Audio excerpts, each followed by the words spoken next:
Coming up later, I'm making one of my favorite desserts, lemon bars with my own special twist. We're back with veterinarian Courtney Campbell, and we're a very special segment. It's called Ask the Vet segment. He's answering your questions. We put you on the spot because we know you can handle it. Well, I'm going to try. I'm in the hot zone right now. Well, it's hot because if you look to your left. Yes, I 100% agree.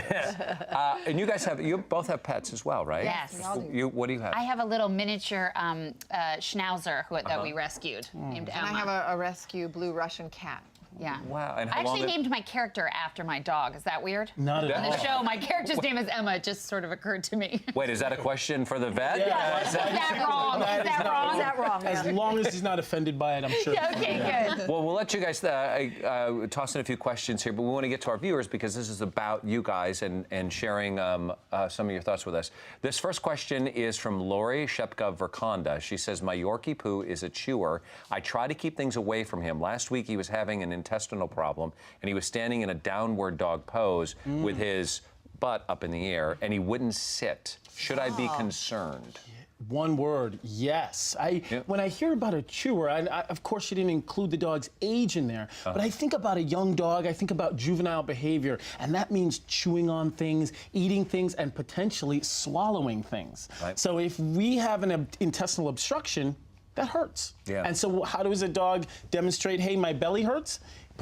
He puts his front end down, his back end up, and stretches out the belly because it hurts so much. Oh, so that's a kind of thing that I would definitely say, got to go to a vet. Find out if there's an obstruction, and find out if there's not an obstruction, is the intestine angry? Is it irritated? Is it inflamed from whatever he ate or chewed? Sure. Yeah. Sure. Okay. Good question, though. Yeah.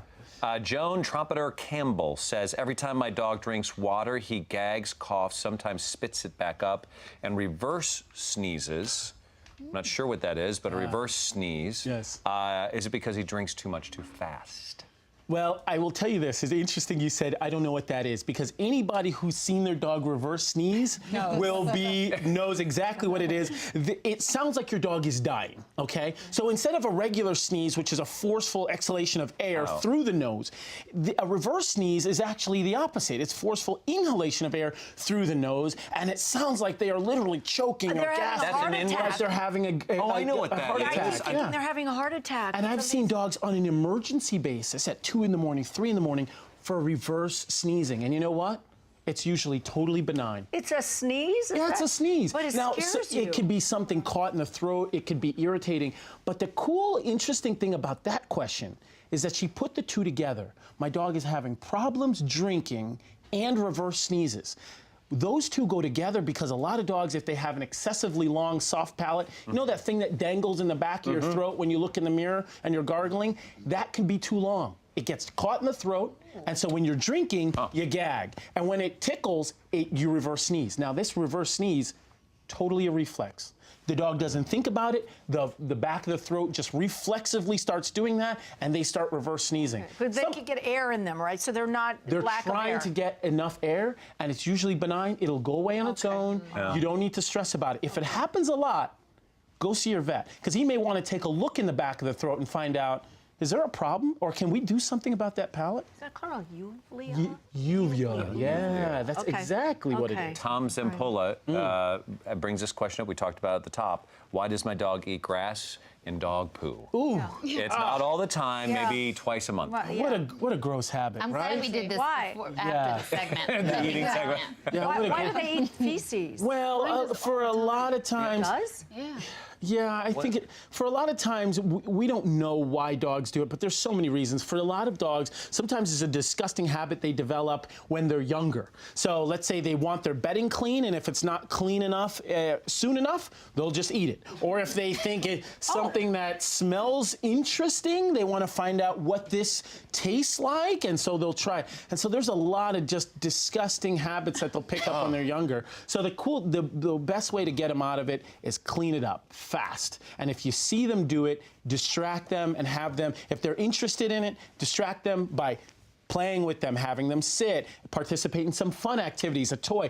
Get them away from that and clean it up, because that'll teach them not to do it. Grass, A lot of dogs eat grass. If it's happening every day and they're vomiting, that's a problem. But if it's once or twice a week, I mean, we all eat kale despite the fact it tastes like what? Disinfectant, right? It tastes like... But, I thought they did it because their tummy hurt, and that's why they eat the grass. If they're doing it all the time, I would say. But this question, I think he said, what, is it twice a week? Yeah, twice a month. Twice a month, yeah. A lot of he just likes, he's just trying to keep healthy. A salad. Yeah, a little salad, yeah, a little salad.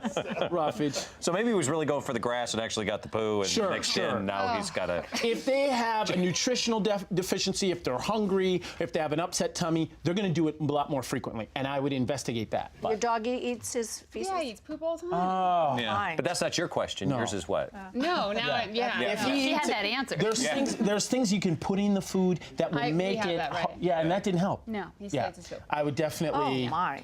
Distract him. Do you have one? I do have a question. So my rescue dog, he's been limping for a month. Okay. So we took him in. He got the little shot for like anti-inflammatory. He got some pills. A week later, it's even worse. So how do I know it's not something like arthritis or cancer or something? Oh, this is your little rescue here. That's Henry. Look at him. Does he have a dog tie on? Distinguished he I did DIY him a felt tie. He is. Of course you He did. looks really distinguished. Now, dogs have 4 legs. Which leg is he limping on? The left front. Left front. Okay, if he's limping on the left front, part of me wonders why. Okay, is it his wrist? Is it his elbow, or is it his shoulder? And what's strange is a lot of dogs with neck issues will limp because for you it might feel like you're having shooting nerve pain going down your leg, but a dog can't tell you, hey, I have shooting nerve pain going down my leg, so I'm just gonna limp on it. So I would definitely go to the next step. Take an x-ray, find out, is it my dog's neck that's hurting, or is it the elbow, or is it the shoulder? Because that, I think, is the key. Once you know what joint it is, it's a lot easier to treat. Right. Yeah. Don't you get little things in their little paws that may be stuck in there too? It could even be in the paw. A cut from It's glass. foxtail season. I hope everybody knows what foxtails are. If not, definitely Google images it because those will get in the paw or even in the skin. Are they really tiny? They're really tiny. They're grass seeds, and they just work their way. Get inside the little pads of their paw. I once came across a lion, Right. and I pulled a thorn out of his paw. Right. Yeah. And he wrestled it with his bare I read hands. that Did you story. read that? Yeah. He wrestled it with his bare We hands. got to be besties. Yeah, you're on the Speaking- cover of People magazine for that, Yes, right? I was.